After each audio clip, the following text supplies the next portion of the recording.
Hello there, another episode today in my series of white people to admire, white people on the right side of history. And today we talk about Major John Cartwright, a British naval officer and political reformer. He was born in 1740 in Nottinghamshire. He joined the Royal Navy as an 18-year-old. He rose fairly quickly. He was chief magistrate at the Newfoundland station for 5 years, and then he became commander of the HM cutter Sherburne in 1763. He was only 23 years old. When the American colonies started to rebel and the war for independence was beginning, Cartwright strongly supported the American cause. He was actually offered an appointment as the first lieutenant to the Duke of Cumberland. It's a post that was guaranteed to bring him a significant promotion, higher standing, much more money, but he refused the appointment because he did not want to fight against a just cause. Then in 1774, he published a pamphlet that was called American Independence and the Interest and Glory of Great Britain. Now, this was arguing the case for the American colonists and talking about how Great Britain's honor would have been increased by supporting their fight for independence. And in that pamphlet, he wrote, "The liberty of mankind is the immediate, the universal gift of God, and the seal of it is that free will which he hath made the noblest of man's nature. It is not derived from anyone, but original in everyone. It is inherent and unalienable. The most ancient inheritance cannot strengthen this right. The want of inheritance cannot impair it. The child of a slave is as freeborn, according to the law of nature, as he who could trace a free ancestry up to creation. Slavery in all its forms, in all its degrees, is an outrageous violation of the rights of mankind and odious degradation of human nature." You'll note that this is an echo of the Declaration of Independence, but Cartwright goes much further than Thomas Jefferson ever did. He became a passionate campaigner for democracy, and he remained so until his death. In 1775, he led the Nottingham militia, and he stayed in that post for quite some time.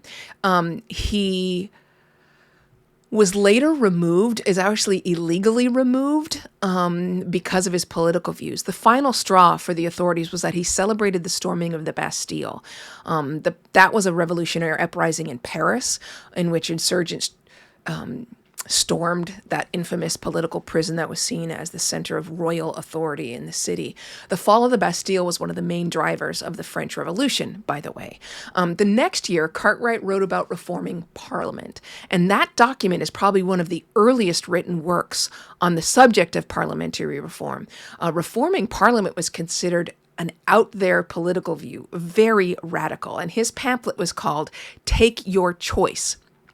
In it, he wrote, "All men will grant that the lower house of Parliament is elected by only a handful of the Commons instead of the whole, and this chiefly by means of bribery and undue influence. Men who will employ such means are villains, and those who dupe their constituents by lying promises are far from honest men.